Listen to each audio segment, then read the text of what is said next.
Welcome back, all you EVSC teachers and staff. Hope you had a great spring break. Welcome to Lunch and Learn, Episode 1, a show about technology tools and how teachers and staff can use them to enhance teaching and learning.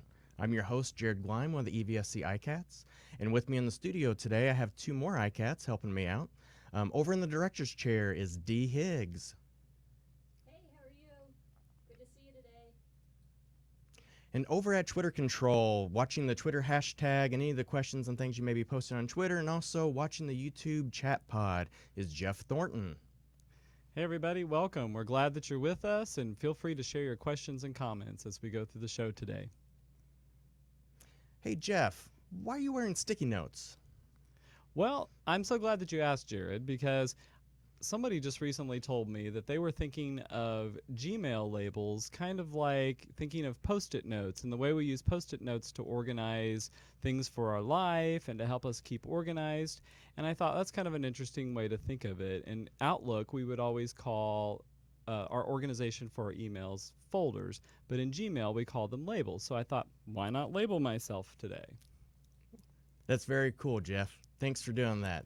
And also thanks for also explaining how Gmail labels work, which we'll get to in here in just a moment.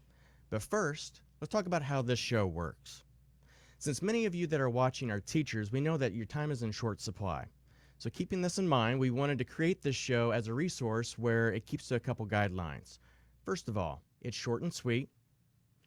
Number 2, you can either watch it live or you can watch it at a different time of your choosing, so it is being recorded.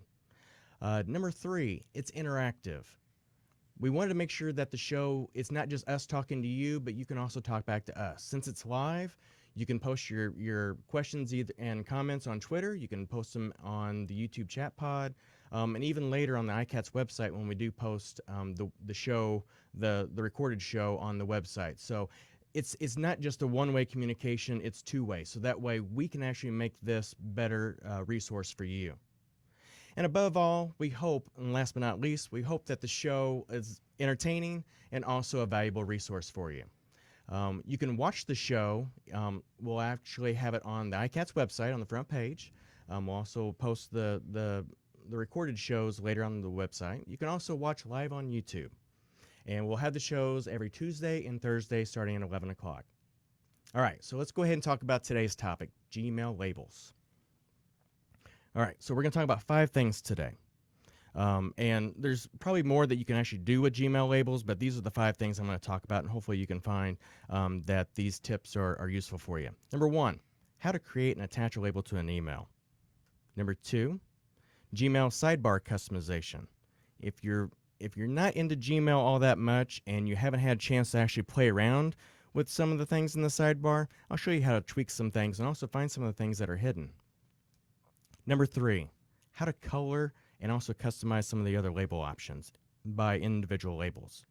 Number 4, how to bookmark a label in your browser so that way you can get to it quickly without having to go into Gmail and then click again on in the sidebar. And then number 5, how to use filters to automatically label your emails as they come in. Okay, so here we are in Gmail. And actually, this is not my account. This is actually a demo account. So we're actually not going to see my actual email. So just in case you're curious. So anyway, I've emailed this demo account a bunch of emails from me. We also see we have Dee Higgs. So I'm going to go ahead and click on this very first email. And in this email, it's from me, and I had it going to a few other people. I'm going to go ahead and create a label for this particular email, and I want to create it based on the person that sent it to me, if I was actually the demo account person. So since I'm the demo account person, so this email is from Jerrad Gleim. So I'm going to go ahead and create this label. And as you'll notice, let me move this out to the side. Up here at the top, you will see that the label appears right there above the email at the top. So the label's there. It's also over here on the right-hand side, or the left-hand side, in the sidebar, you'll notice that I have a new label over here. Okay? So I'm going to zoom back out. I'm going to add another label to it. Now remember, these are not folders. These are labels. These are like sticky notes on, or tagging an email as something. Okay? And as you'll notice right up here at the top, we do also have a tag or a label for the inbox, so we know that's where it is by default. We also know that it's right now in Jerrad Gleim. So I'm going to come down here. I'm going to add another label. Since this is about Lunch and Learn, I'm going to create a Lunch and Learn label. So Lunch and Learn. Okay, so what is the significance of having two labels? Well, over here on the left-hand side, you'll notice that if I click on Jerrad Gleim, that email that I tag Jerrad Gleim or label Jerrad Gleim actually appears when I select this label. If I come down to Lunch and Learn, it also appears in that label. So it works differently than folders. Folders, technically, you can only put one email into a folder. You can't make a copy of it. So with labels, that actually allows you to have it in more than one place at the same time. So that's how to create and attach a label to an email. I'm going to go ahead and check off our first item. Number 2, Gmail sidebar customization. So over here in your sidebar, you'll notice that we have inbox, starred, sent mail, drafts. We also have, now and this applies to EVSC folks, if you see this label with the underscore inbox, that is all your email that was transferred during the Microsoft Outlook migration. Now, when you click this, you're not actually going to see anything there. You actually will see the emails when you click on the individual folders. All of your inbox emails were transferred and put into the regular inbox, but they won't appear here if you click underscore inbox. But anyway, you do have all your folders, anything that was in a folder in your Outlook will appear here. And so let's go ahead and, now there's other things that are missing, right? You might be thinking, oh, where's the trash? Well, if you come down here and you click More, you'll notice that there's the trash. There's also the spam folder. Well, if you want to move those to where they're always visible, just click and drag and drop it up here at the top. And then it will appear up here in your sidebar. Same thing if you want to take things out. Let's say you don't want starred. You want to take it out? I'll put it down here in less. And then when I hit less, it goes away. I'm going to go ahead and move starred back up. So that's how you can customize some of those things that are hidden. So I'm going to go ahead and click that one off. Next is how to color and deal with some of the other label options. So let's go back over to our sidebar. So I'm going to go ahead and click on inbox first, though. And come over here to sidebar. I'm going to go over here, and as you hover your mouse over a label, you'll notice that this little icon shows up. If you click that, up will come some options. So you can change your label color, which is neat to do, which helps your emails to stand out. So when I zoom out here, you'll notice that the label that I had Jerrad Gleim is now red. It also now appears over here in my email message as red with that color. So it takes on that attribute in many, many places. By the way, and just so you know, if you have the Gmail app on your iPad or iPhone or your Android device, it will also show these label colors as well.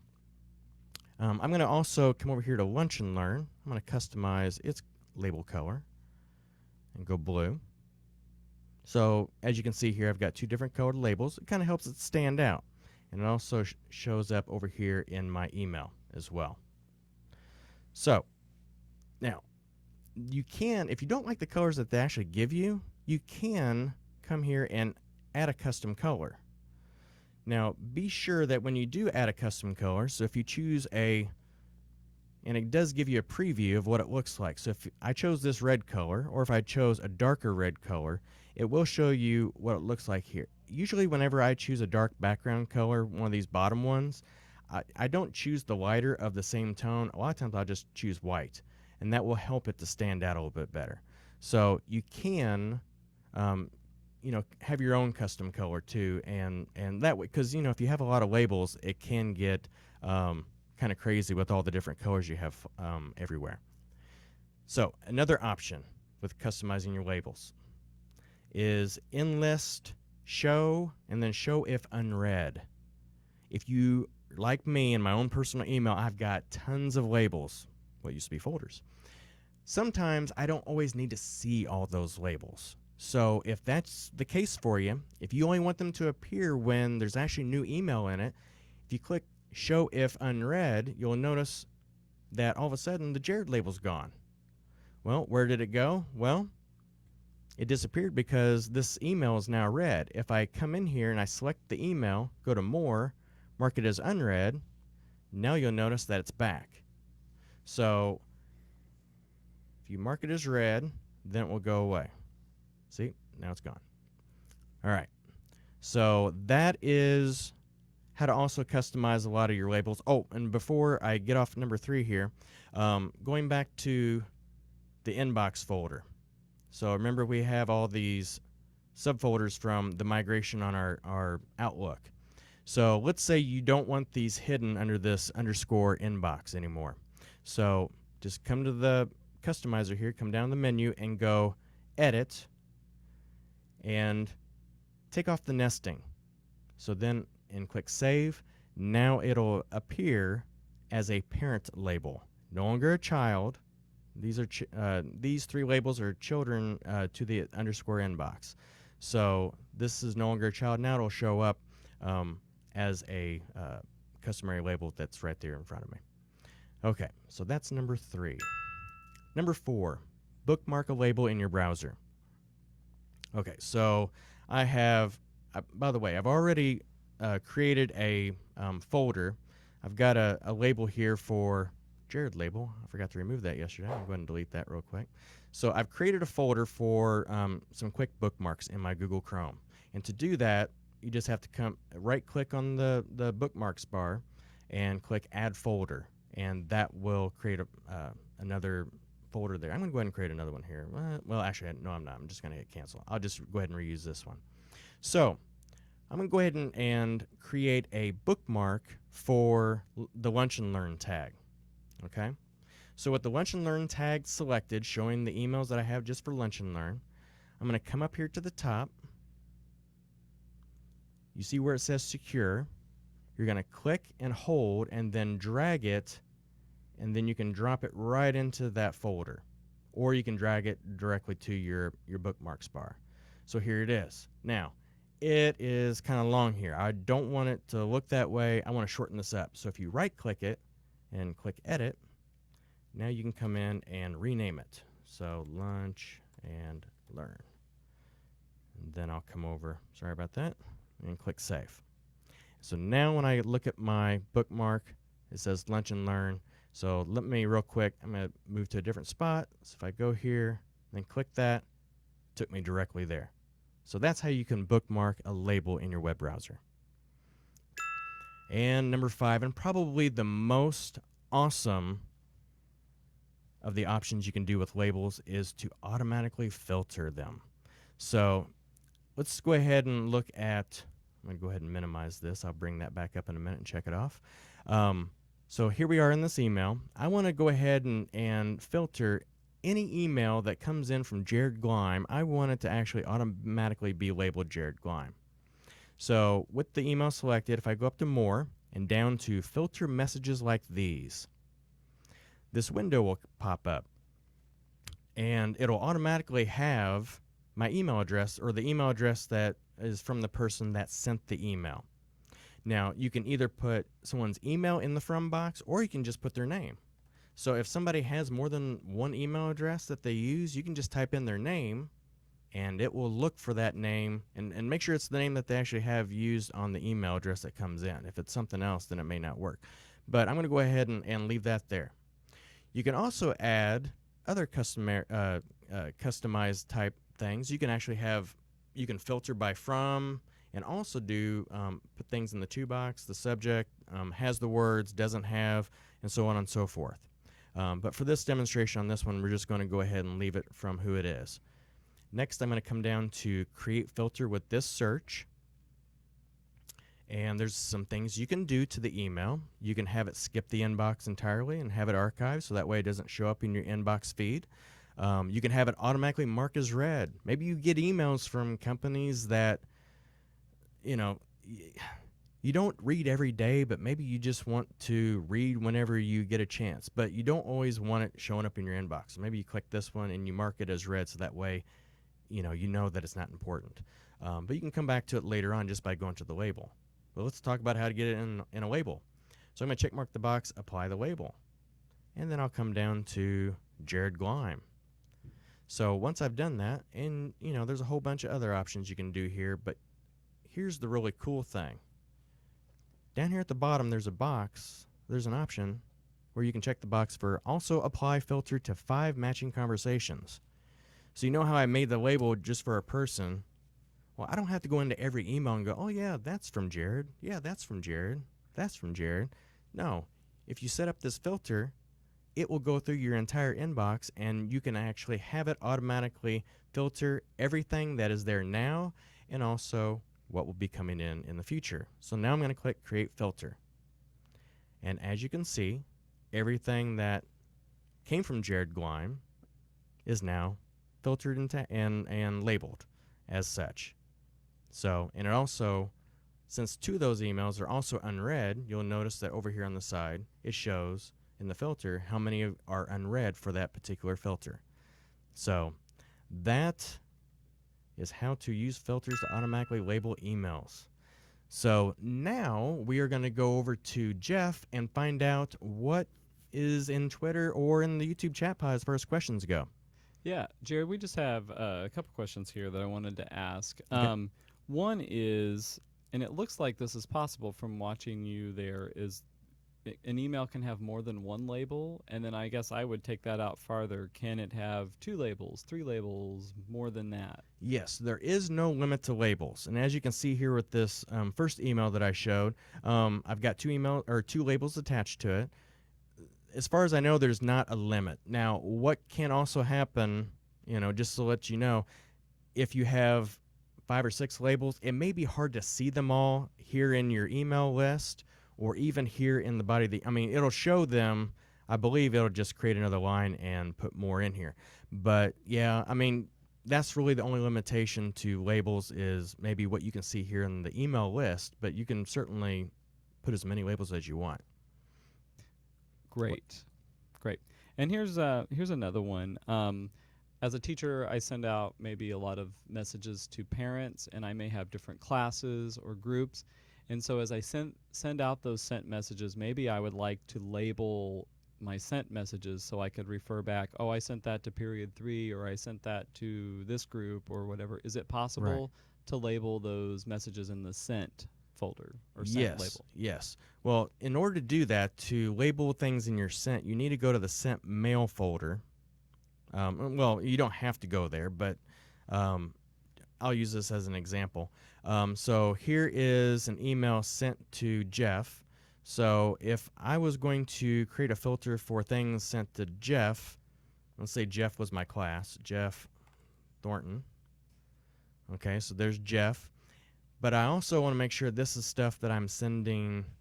Actually, I'm sending to, not from. So I want to move that to the to box. So if you have, if you use Google Classroom, if you have an address book group set up for your classes, you can actually access those groups here in the to box and put those in and set up the filter using exclusively the to box. So I'm going to go ahead and create the filter. I'm going to apply the label. Now, even here, if I haven't created the label yet, I can still go ahead and do that even from the filter box. So since I haven't created a Jeff label, I'm going to go here and click Name, Label, Jeff, and then Create. And you'll notice down here at the bottom, also apply filter to 4 matching conversations. So I've already sent Jeff 4 emails, so I'm going to go ahead and get those labeled. And they have been labeled, and remember, I'm in the sent folder, so I see Jeff. And yep, and I'm going to go ahead and give him a label color there so that way it stands out, so that way you can see it. So yeah, so there you go. You can label your sent messages. Great. Any other questions? I think that covers our questions for now. Thanks. All right. Well, good deal. All right. So up next is we're going to actually talk about the IT helpline. So announced in February, the Office of Technology started a new section down here, downtown Evansville, where we actually have staff in the Office of Technology that are here. Their purpose is to answer teachers and staff's technology questions.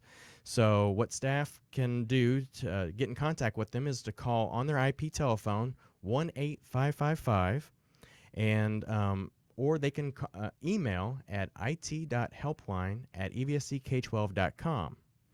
And Monday through Friday, 7 a.m. to 4 p.m., there will be folks down here that can answer your questions about technology. If you are wondering about something with your Promethean board, if you have questions about RDS Gradebook, if you are having trouble logging into a website, if you contact these folks, they can assist you in answering your questions or getting your account fixed on the different websites that we have here in the school corporation. So be sure to check them out. And also, just real quick on when they're available, if we're not in school, they're not here either. So if you call the number, they won't answer. However, if you do email, I do know, every once in a while, they'll check their email maybe sometimes on the weekends, but please respect their time. Don't, if it can wait until Monday or or whenever we get back, go ahead and wait. And sometimes, sometimes technology problems work themselves out over the course of a weekend. So, be sure to, be sure to take advantage of this valuable resource. They're here to help you and to make your day go easier. So, up next is our upcoming shows. So, we actually had to reschedule the show for this week on Thursday. I had a death in the family this past weekend, and so I have to travel up north to be with family tomorrow and for the rest of this week. So I'm going to be out and unavailable. So we had to reschedule the show on Tuesday, or actually on this Thursday, and we're going to move Adobe Spark to next Tuesday, April 11th. Adobe Spark, create impactful social graphics, web stories, and animated video with Spark's free app or on their website. If you want to know more information about Adobe Spark, go to spark.adobe.com. It's a great resource. Hope that you can check it out. And if you are looking for another creative way for your students to create a project, that is the app for you.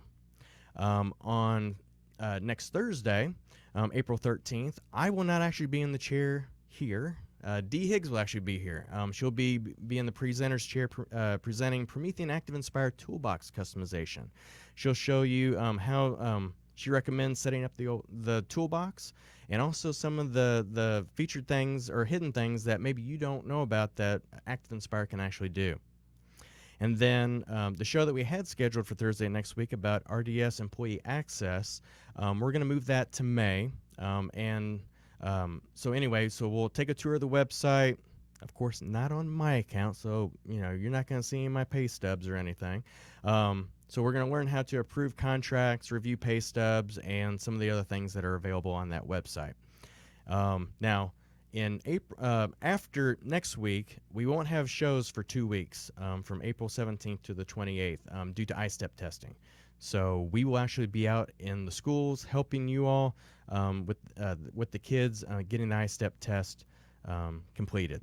So, all right. So that's all for the upcoming shows. So hope you enjoyed today's show. First, I want to thank Dee and Jeff for all their help. They've been giving me a lot of time to helping me get this show going and get it set up, and also just for being here helping me make the show run. Don't forget to tweet us at #EVSCLunchLearn. Leave a comment in the chat pod here on YouTube. Leave a like on YouTube if you like the show. And thanks for watching, and we'll see you next time.